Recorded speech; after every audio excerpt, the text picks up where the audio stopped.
Buenas noches. Entre hoy y mañana el ministro de Sanidad y Consumo, Julián García Valverde, ha dimitido. La ministra portavoz del Gobierno, Rosa Conde, ha declarado hace solo unos momentos que el presidente del Gobierno ha aceptado la dimisión que el ministro le presentó el pasado viernes. La ministra ha añadido que el presidente ha valorado positivamente la decisión de García Valverde por considerar, y citamos textualmente, que con su renuncia evita cualquier condicionamiento y facilita el trabajo de la Comisión Parlamentaria de Investigación sobre el caso de la venta de terrenos en San Sebastián de los Reyes. En una nota enviada a la agencia EFE, el propio ministro afirma que el escándalo levantado alrededor del asunto y alimentado con graves imputaciones personales le ha decidido a abandonar. En otro momento, García Valverde dice que su deseo es la exigencia, si hubiera lugar a ello, de toda responsabilidad política o personal. Y añade que no se arrepiente de las decisiones adoptadas y que volvería a actuar con la misma convicción, reafirmando el convencimiento de que su actuación ha sido legal y moral. Como se sabe, la pasada semana una comisión parlamentaria comenzó a investigar las posibles irregularidades en relación a la compra especulativa por Renfe de unos terrenos en San Sebastián de los Reyes. Una noticia, Fernando Jáuregui, que ha sorprendido hace unos instantes solamente a los medios periodísticos al hacerse pública después de que Rosa Conde calificara el pasado viernes como descabellada incluso esta posibilidad. Bueno, sorprendido relativamente, Luis, ¿no? A mí, desde luego, me parece coherente esta dimisión. Lo que no parecía tan coherente era la serie de desmentidos con que nos obsequiaron a los periodistas que aventurábamos que García Valverde había manifestado su intención de dimitir y que además el presidente del Gobierno tendría que aceptar esta renuncia. La propia ministra portavoz, como se ha dicho, había considerado el viernes, solo el viernes, ilógico que el titular de Sanidad dimitiese hasta después de que la Comisión de Investigación Parlamentaria hubiese acabado sus funciones. Todo el asunto ha tenido, pues, algo de despropósito. Se ha arriesgado innecesariamente la imagen de todo el gabinete y se ha mantenido en la picota, con un sufrimiento innecesario, a un García Valverde que, según consta, estaba y está moralmente destrozado. Claro que el hecho de que el expresidente de Renfe y ya exministro no esté en el Gobierno y haya tenido una salida gallarda dentro de lo que cabe, no afecta para nada al fondo del asunto, es decir, la irregularidad o no de las transacciones de terreno de la red de ferrocarriles. Esta dimisión, que resume varias semanas de tensiones y hasta de angustia, diría yo, en el interior del equipo de Felipe González, es un gesto, me parece a mí, de elegancia tardía. Un gesto, diría yo, casi imprescindible. Con todo lo que se ha publicado y no se ha desmentido en los últimos días, era inimaginable que García Valverde acudiese pasado mañana a la Comisión Parlamentaria de Investigación siendo todavía ministro. Desde luego no fueron tan elegantes las actividades de Renfe cuando el ya exministro la presidía, aunque ahora nos asegure que él no sabía nada de lo que se cocía bajo su mando. Ignorante o no, García Valverde era responsable y como tal ha dimitido. Lo que, dicho sea de paso, deja en un precario lugar a quienes dijeron que las actividades inmobiliarias de Renfe fueron legales, benéficas y hasta socialistas. Bien, esta era una noticia de alcance que se producía hace escasamente una hora. Sin embargo, en la jornada ocurrían otros hechos de interés. Este es nuestro sumario. Sindicatos y patronal pesimistas ante la evolución del empleo este año. El Gobierno considera que la amenaza por abuso informático viene del sector privado más que del público. El presidente del Partido Popular considera que España necesita una pasada de ética y eficacia. Incertidumbre en Argelia sobre si se mantendrán o anularán los resultados de la primera vuelta de las elecciones legislativas. Les ofreceremos imágenes inéditas sobre el desmayo de Bush en Japón. Sabrán por último por qué el concierto de Aranjuez desconcierta a los vecinos de esa localidad. En todo el año pasado el paro descendió en cerca de 22.000 personas. De todas formas, este dato, conocido hoy, una vez sabido el aumento del desempleo en diciembre, indica que el empleo solo creció la cuarta parte de lo previsto por el Gobierno. Es decir, que si a principio de año se pensaba en reducir el paro en 200.000 personas y en septiembre se cambiaron esas previsiones a 88.000, al final resulta que solo se redujo en 22.000 personas. Por cuarto mes consecutivo son más de 15 de cada 100 los trabajadores que no tienen empleo. En diciembre, 2.471 personas más pasaron a engrosar las filas del paro registrado en el INEN, con lo que se eleva a 2.329.258 el número total de españoles que se encuentra sin trabajo.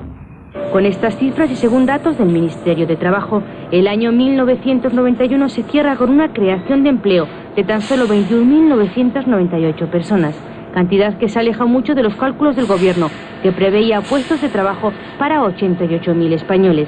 Para el presidente de la patronal, José María Cuevas, los sindicatos son los responsables del escaso empleo que se crea en España, mientras que para UGT y comisiones obreras el deterioro se debe a la política económica del gobierno. No se ha generado empleo, el paro se ha estancado y esa pauta parece que es la que define los primeros meses y todo el año 92.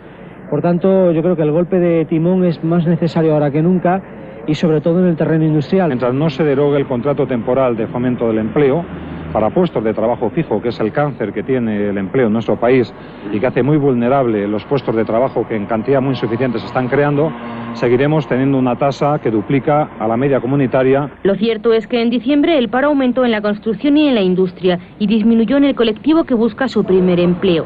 Este mes ha sido mayor el número de hombres que se quedaron sin trabajo y fueron Galicia y Baleares, 2 de las 10 comunidades autónomas que más acusaron este aumento. Estos son los datos del 91 y una vez conocidos tanto patronal como sindicatos se han mostrado también pesimistas, Carmen Tomás, sobre la evolución del empleo este año. Sí, es que es para mostrarse pesimista y menos mal, Luis, que la recuperación de la economía se iba a producir en el segundo semestre del año.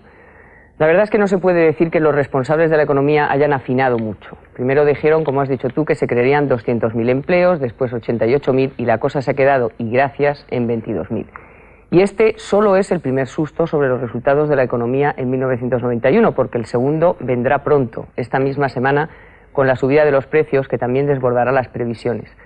La realidad es que la economía española está enferma, no está pasando por buenos momentos y o se toman algunas medidas o desde luego las previsiones para 1992 no se las cree nadie, bueno, no se las debería de creer ni el propio gobierno. Y así, claro, es muy difícil convencernos de que los salarios no crezcan, de que hay que pagar más impuestos y de otras maravillas. Si las previsiones se siguen haciendo como parece que se hacen, como el que hace una quiniela a base de tirar los dados y a ver lo que cae, pues claro, y encima se sigue sin atajar la verdadera raíz de los problemas de la inflación, ni se toman medidas que devuelvan la confianza a las empresas para que inviertan y creen empleo, o para lograr la necesaria complicidad de los ciudadanos, pues nos va a ir mal, muy mal. Pues nuestra situación laboral era precisamente parte de la información reservada sobre 21 millones de españoles que controlaba la red de compraventa de datos informáticos desarticulada la pasada semana por la policía. En relación con este ataque a nuestra intimidad han sido detenidos hoy 2 nuevos empresarios acusados de vender, entre otros documentos, los censos completos de 5 capitales como Madrid, Ciudad Real, Cuenca, Palencia y Zamora. Pese a estas constataciones, el ministro para las Administraciones Públicas ha asegurado hoy que la mayor amenaza por un posible abuso informático viene del sector privado más que del público. Esta mañana eran detenidas 2 nuevas personas implicadas en la red de compraventa de datos informáticos. Se trata de 2 empresarios de la localidad madrileña de Tres Cantos, a los que la policía acusa de haber comercializado los censos completos de 5 capitales, entre ellas Madrid. Sin embargo, las 9 personas detenidas hasta el momento, de las que únicamente permanece en prisión el presunto cerebro de la banda, Joaquín González López, solo podrán ser condenados a una pena máxima de 6 años de cárcel al no estar tipificado el delito informático en nuestro Código Penal. A pesar de que la mayor parte de las bases de datos incautadas por la policía provenían de entidades públicas, para el gobierno, la intimidad del ciudadano frente a los datos informáticos en poder de la administración está garantizada y controlada. Me temo que las amenazas en este momento en un país democrático no vienen tanto del sector público, sino del sector privado y del posible abuso comercial de la informática en contra de la intimidad. El Partido Popular, Izquierda Unida y el CDS han pedido la comparecencia del Gobierno en el Parlamento ante lo que consideran una irresponsabilidad por parte del Ejecutivo, la filtración desde organismos del Estado de datos correspondientes a 21 millones de españoles. Según la oposición, la futura ley de protección de datos informáticos no limitará adecuadamente el uso de la informática. Varias fueron las denuncias hechas públicas hoy por el presidente del Partido Popular, José María Aznar. Dijo, por ejemplo, que desde la Moncloa se diseñan estrategias para desacreditar su proyecto político. Afirmó también que España necesita una pasada de ética y eficacia y que Felipe González es el gran fugitivo de la política nacional. Estas fueron sus palabras. España necesita salir del conformismo y de la resignación, y España necesita una pasada por la ética y por la eficacia. Esta idea, sintetizada en el lema Otro proyecto, mejor futuro, servirá de eslogan para la convención que el Partido Popular celebrará el próximo sábado en Madrid. Un encuentro con el que el PP tratará de relanzar su mensaje ante unas elecciones generales que desde las filas populares se confía en que el gobierno las adelante a este mismo año. En la presentación del acto, el presidente del Partido Popular, José María Aznar, ha dirigido duras críticas hacia Felipe González, al que ha calificado como el gran fugitivo de la política nacional. Felipe González puede ser definido como un gran fugitivo de la política nacional. Ahora, pues mire usted, en plena crisis asturiana, pues señor González va a viajar a México. El líder popular ha responsabilizado a Felipe González de mantener en el cargo a ministros como Julián García Valverde, máximo implicado en el escándalo de Renfe. Quiero recordar, cuando hablo de la legislatura de los estéril, que estamos hablando de un gobierno que no hace un año que se constituyó, y que hay ministros en ese gobierno que no aguantan ni una mirada. Preguntado por el caso Ormaechea, Aznar se ha limitado a señalar, en referencia al presidente de Cantabria, que no puede negar a nadie su derecho a la defensa. Oído lo dicho, parece confirmarse que el Partido Popular considera que nos encontramos en año electoral. Lo que tal vez, Fernando Jáuregui, no sea cierto si hacemos caso a lo declarado por el gobierno. Pues mira, al margen de las cualidades como profeta de Aznar, que son bastante discutibles, porque realmente si hubiese sido un buen profeta, hubiese adivinado que esta noche iba a dimitir el ministro de Sanidad. Bueno, pues al margen de eso, a Aznar hay que reconocerle una cosa, el valor político. No escurre el bulto y se lanza a la arena con un ánimo juvenil que yo creo que él sabe que puede costarle muy caro. Porque esta ofensiva que ha iniciado hoy y que tendrá un punto culminante cuando el sábado el Partido Popular celebre su anunciada convención bajo el eslogan Otro proyecto, mejor futuro, puede acabar mal. Primero, porque Felipe González podría, contra lo que creen Aznar y sus lugartenientes, no anticipar las elecciones, y entonces la carrera preelectoral que han emprendido desde hoy el principal partido de la oposición va a resultar demasiado larga y agotadora. Van a llegar a las elecciones sin fuelle. Pero segundo, porque también podría ocurrir que los populares no mejorasen demasiado sus resultados actuales cuando acudan a las urnas, y hoy por hoy, desde luego, las encuestas son bastante menos optimistas que el señor Aznar. Hay un tercer punto, además. Aznar confía, para mejorar resultados y sobrepasar el actual techo del PP, en el desgaste que están sufriendo los socialistas, García Valverde, etc. Pero como dijo algún sabio, que no recuerdo quién era, lo que de verdad desgasta es estar en la oposición. Y en todo caso, también hay chinas en el zapato del PP, una muy gorda, sobre todo, llamada Juan Ormaechea, que ya lo venimos diciendo desde hace tiempo aquí mismo, acabará por dar un disgusto serio, más serio todavía de los que le ha dado a los populares. Así que chapó a Aznar por estar demostrando más valor que el Guerra, que el torero, digo. Pero no todo en la vida política consiste en organizar actos y en denunciar corrupciones. Vamos a ver ese programa de gobierno que nos prepara el PP y comprobemos si, además de arrimarse al toro, Aznar ha aprendido a torear. Y hoy se ha reanudado en Burgos el juicio del caso de la construcción, juicio en el que está implicado el alcalde burgalés José María Peña por un presunto delito de prevaricación, estafa y falsedad de documento público para la concesión o por la concesión de terrenos en favor, entre otros, del constructor Antonio Miguel Méndez Pozo. En la sesión de hoy, el presidente del Colegio de Arquitectos de Burgos, perito del caso, calculó en 3.869 millones de pesetas los beneficios presuntamente irregulares del promotor Méndez Pozo. Unos beneficios que, según el informe pericial, habría conseguido el acusado mediante la ocupación ilegal de terrenos, aprovechamiento ilegal de parcelas y exceso de volumetría. Para Méndez Pozo, quien ha negado que obtuviera tal cantidad de beneficios, las cifras presentadas hoy por el perito del caso son ficticias. Digo que pudiera ser.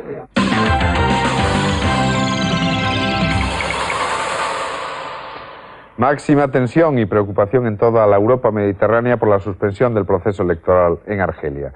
Hoy se ha mantenido un importante despliegue militar para evitar los enfrentamientos, pese a que el Frente Islámico de Salvación desconvocó la manifestación prevista para hoy para protestar por la suspensión de la segunda vuelta de las elecciones legislativas que previsiblemente iban a llevar a los integristas al poder.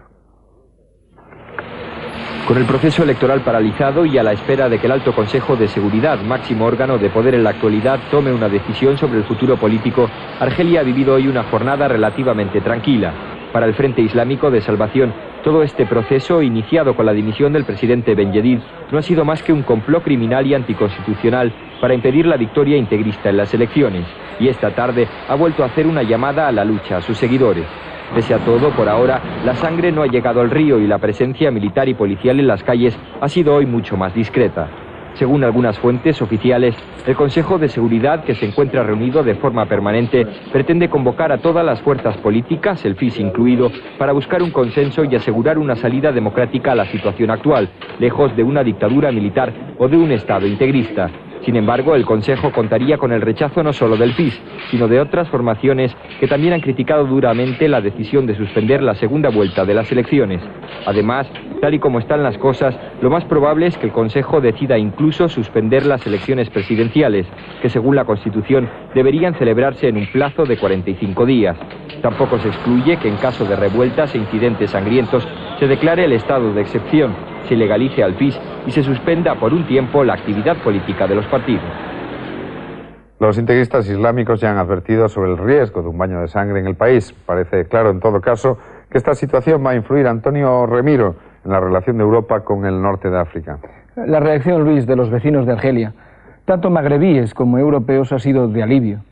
La instalación de un régimen islámico en Argelia se consideraba un peligro para la consolidación de la Unión Árabe Magrebí, creada en 1989, y para la cooperación de sus miembros con la Comunidad Europea, en particular con los ribereños del Mediterráneo occidental, que temían incluso, sobre todo en Francia, la inmediata expatriación de las élites europeizadas. Argelia no es Mauritania. Ese alivio se ha exteriorizado sin rodeos tanto en Marruecos como en Túnez. El rey Hassan ha afirmado que el integrismo es una forma de oscurantismo que conduce a la dictadura. Sin duda no es la única que él conoce. En cuanto a Túnez, donde los movimientos islámicos radicales son perseguidos, las relaciones con Argelia se habían enrarecido por la creencia de que la permisividad argelina conduciría inevitablemente a la desestabilización de la democracia selectiva y vigilada que encabeza el presidente Ben Ali. Los países europeos han sido menos expresivos, acorazados en el principio de no injerencia en los asuntos internos para hurtar una declaración de fondo, y reconfortados por el hecho de que los timadores del proceso electoral hayan elaborado un delito tan perfecto que legalmente es inobjetable. Aun cuando siempre sea objetable, Antonio Remiro, toda paralización de un proceso democrático, en el fondo sus vecinos lo ven con alivio. Pues sí, eso decíamos al principio.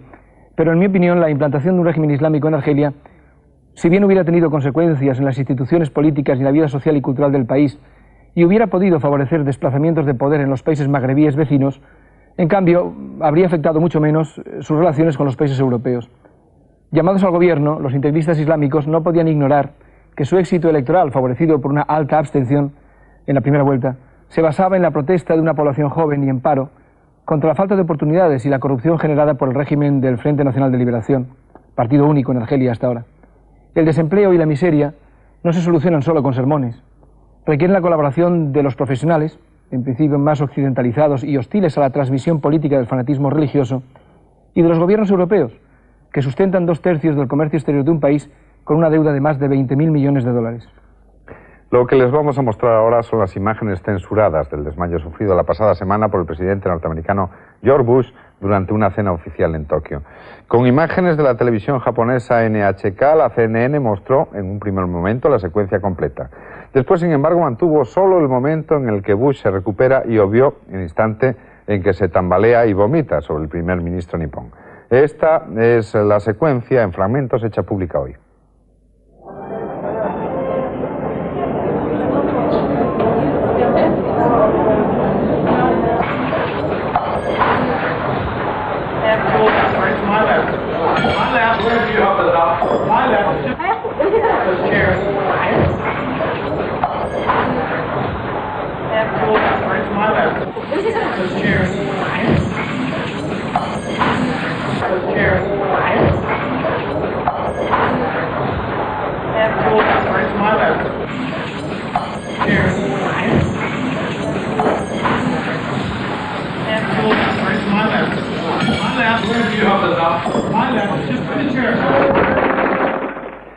Y nos vamos ahora a Centroamérica, donde se ha registrado un rebrote del cólera, la llamada enfermedad de la pobreza. La mortal bacteria llegó a Centroamérica por Guatemala hace 6 meses y hasta el momento ha causado en la zona 116 muertos y más de 6.000 contagios. Un nuevo brote de cólera se está extendiendo en Centroamérica. La enfermedad, que ha causado miles de muertos en toda América del Sur, ya se ha cobrado sus primeras víctimas en Guatemala, El Salvador y Panamá. Incluso Costa Rica, el único país del área que hasta ahora se había salvado de la epidemia, ha empezado a registrar los primeros enfermos a causa de la mortal bacteria. El avance de la epidemia es especialmente peligroso en Panamá, donde en las últimas semanas se han confirmado más de 1.200 casos.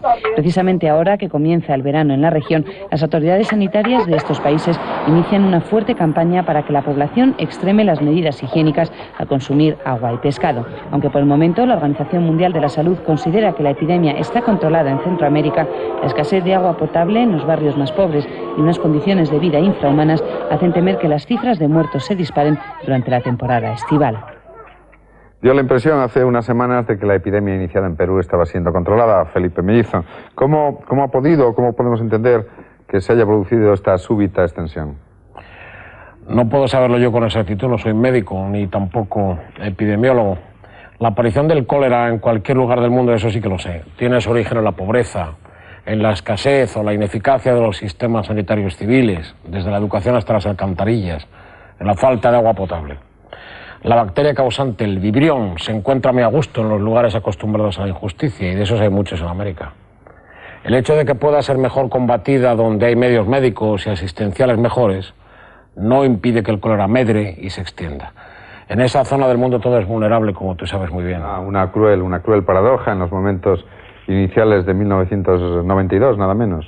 Sí, y además una lección, una amarga lección.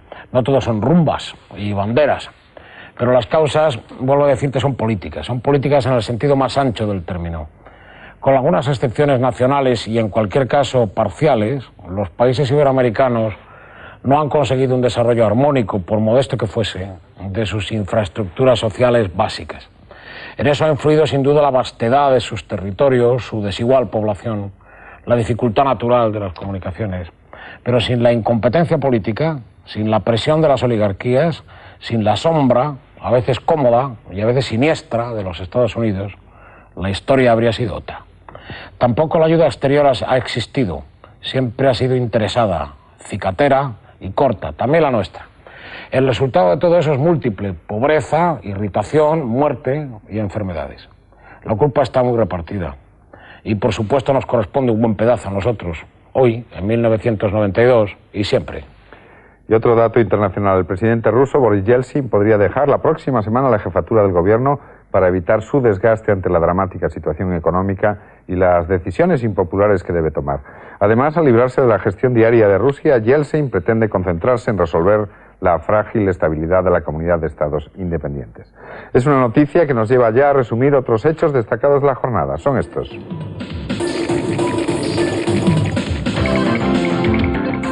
Nicolás Redondo anuncia acciones duras de los sindicatos si el gobierno no accede a negociar la política de reindustrialización de la cornisa cantábrica. El Tribunal Superior de Justicia de Andalucía aplaza hasta mañana la decisión de archivar o no las diligencias sobre el presunto uso irregular de un despacho oficial por parte de Juan Guerra. Los 22 marineros que abandonaron las réplicas de las carabelas de Colón en Puerto Rico denuncian haber sufrido insultos, intimidaciones y abusos de poder por parte del capitán de la Pinta. La mesa del Parlamento Vasco decide prorrogar la suspensión de las asignaciones económicas a los 13 diputados de Herri Batasuna por su reiterada inasistencia a las sesiones de la Cámara. El Vaticano reconoce oficialmente la soberanía e independencia de las repúblicas de Eslovenia y Croacia y pide a Belgrado que no interprete esta decisión como un gesto hostil. Los búlgaros volverán a las urnas el próximo domingo al no conseguir el actual presidente, Seliu Selev, la mayoría necesaria para ganar las elecciones presidenciales en la primera ronda. El presidente de Uzbekistán nacionaliza las tropas del Ministerio del Interior de la antigua URSS estacionadas en el territorio de esta república. La buena música puede convertirse en un martirio. La prueba la tenemos en el concierto de Aranjuez, que se ha convertido en una obsesión para numerosos vecinos de esta localidad madrileña. La razón es que el reloj de la Plaza de la Constitución martillea 48 veces al día, durante 15 interminables segundos, algunos compases de la obra genial del maestro Rodrigo. La melodía, dicen, les impide incluso conciliar el sueño.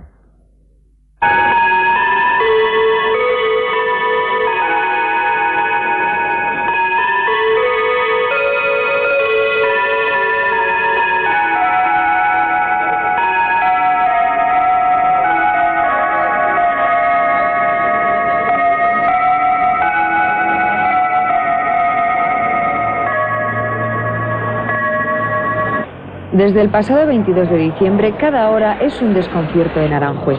Cada 60 minutos el reloj de la Plaza de la Constitución reproduce con la mayor solemnidad 15 segundos del concierto de Aranjuez. Las campanadas se oyen en 2 kilómetros a la redonda.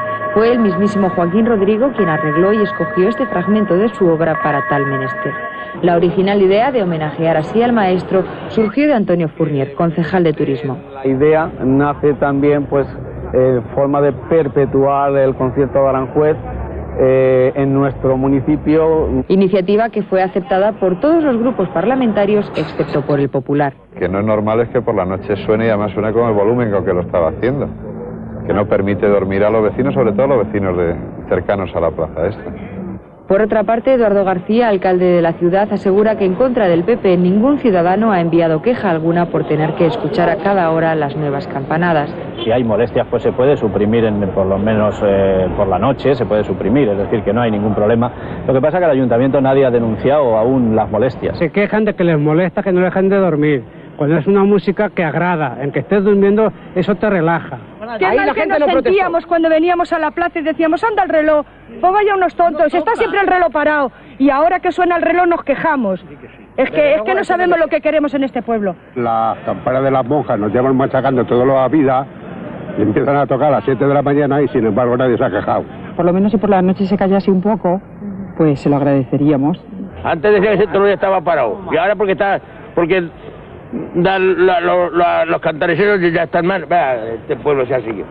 Así pues, este sofisticado reloj de idéntica sonería y tecnología que el Big Ben de Londres seguirá sonando como lo ha hecho hasta ahora. Eso sí, en consideración a quienes tienen el sueño ligero, el reloj se escuchará al mínimo de su volumen desde las 12 de la noche hasta las 8 de la mañana. No es de todas formas el de Aranjuez un caso único, ya que en algún carrillón he escuchado también a la Asturias patria querida. Pero a veces esa identificación, Juancho Armas Marcelo, entre música y lugar se puede transformar en un exceso. Y no sirve precisamente, Luis, para serenar el ánimo. Yo creo que el concierto de Aranjuez, no cabe duda alguna, es desde hace años un gran éxito internacional y una epifanía musical de primer orden que genera además derechos para su autor, el maestro Rodrigo, como ninguna otra pieza musical en toda España. Pero claro, también es una música transformada en símbolo, en orgullo para los ciudadanos de Aranjuez. Que ahora se oiga a toda hora, que se sostenga en el oído colectivo hasta más allá de lo comprensible, bueno, pues es un resultado de esa exageración a la que propendemos tanto los meridionales. En otras geografías españoles, otras piezas musicales, incluso pasodobles, sirven al carrillón oficial del lugar para saludar las horas, las medias e incluso los cuartos, en fin. Yo los he escuchado en muchas partes de España y sin entrar en polémica hay que entenderlo como el resultado y la definición musical, la identificación ítnica incluso de la región, la ciudad o el pueblo. Me atrevo a intentar una vez más desde aquí una distinción entre la divulgación y la vulgaridad. E incluso diría que el exceso, en este caso, es la vulgaridad. Y que hay como una especie de instinto de conservación que ha hecho que estos ciudadanos pidan cautelosa y prudentemente la moderación en el uso del concierto para marcar el tiempo en Aranjuez. Y dado que hablamos de excesos, tenemos que contarles un extraño caso de precocidad, el de un niño de 3 años citado a declarar ante un juez por haber arrollado a un anciano con su triciclo. Aunque les parezca increíble, esto es lo que ha pasado. Este pequeño diablo de 3 años se llama Javier Pino y cuando sube a su potente triciclo de plástico, los habitantes de la localidad coruñesa de Muros se echan a temblar. Sin embargo, alguien ha decidido pararle los pies, un anciano de 83 años, Francisco Fernández, que tras verse arrollado por el ímpetu a 3 ruedas de Javier, no ha dudado en ponerle denuncia. El anciano, que a resultas del encontronazo rompió sus gafas, no consiguió que la familia de Javier le desembolsara el importe de los lentes, por lo que reclamó al juzgado. La juez, a la vista de los hechos, ha llamado a declarar a este peligro de la carretera, que tendrá que personarse ante los tribunales acompañado de sus padres, ya que él apenas sabe decir su nombre o su edad. ¿Tienes 3?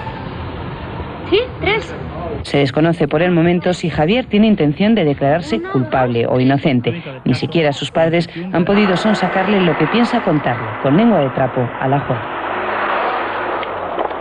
Pues a lo mejor, visto lo visto, Tráfico se decide a introducir alguna norma para regular la conducción de triciclos. Mientras lo piensan, hacemos una pequeña pausa para la publicidad. Volveremos después, como es habitual, con los titulares de los periódicos de mañana, así como con otras noticias. Hasta ahora.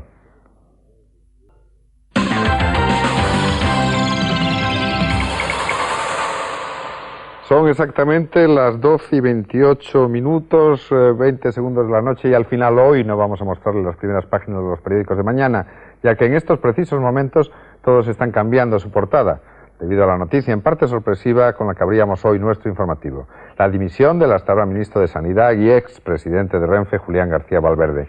Como ya les contamos, su dimisión, presentada el viernes, ha sido aceptada esta noche, hace una hora, por el presidente del Gobierno, a la espera de las conclusiones de la comisión parlamentaria que investiga las supuestas irregularidades en la compraventa de terrenos por parte de la compañía ferroviaria, cuando el ya exministro era su presidente. Así que nos vamos directamente a concluir nuestro relato informativo. Lo que les vamos a mostrar resultaría normal en Alaska o en los territorios helados del norte, pero ocurrió aquí, en la localidad aragonesa de Benasque. Allí se acaba de disputar el Campeonato de España de trineos con perros. Razas elegidas y escasos participantes hasta ahora comparten fuerza y trineo en las pistas onubenses de Benasque. Son los candidatos al Campeonato de España de tiro de trineo con perros y es el segundo año consecutivo que se celebra este certamen. Unas pruebas decisivas para saber quién acudirá al Campeonato de Europa. Más de 30 equipos de diferentes categorías, acompañados por canes como el husky siberiano o el Alaska, se deslizan por un trazado bien diseñado y muy duro en cuanto a competición. 9 kilómetros al día con altitudes de hasta 1700 metros. Un circuito agresivo que se superará con más facilidad si los perros son de la misma camada. Si no es así, estos animales pueden llegar incluso a hacerse la vida imposible. Y es que su sentido de la superioridad les lleva a mantener una agresividad sin límites hacia cualquier perro de otra raza. Exigencias, sin duda, de campeones, quienes podrán exhibirse en los próximos Juegos de Invierno de la ciudad francesa de Albertville. Bien, de otros deportes más habituales por estas latitudes les hablarán dentro de un instante en el programa de José Luis Col. Les dejamos con su Hablando se entiende la gente. En fin, esto es lo ocurrido y así se lo hemos contado. Gracias por su atención y hasta mañana.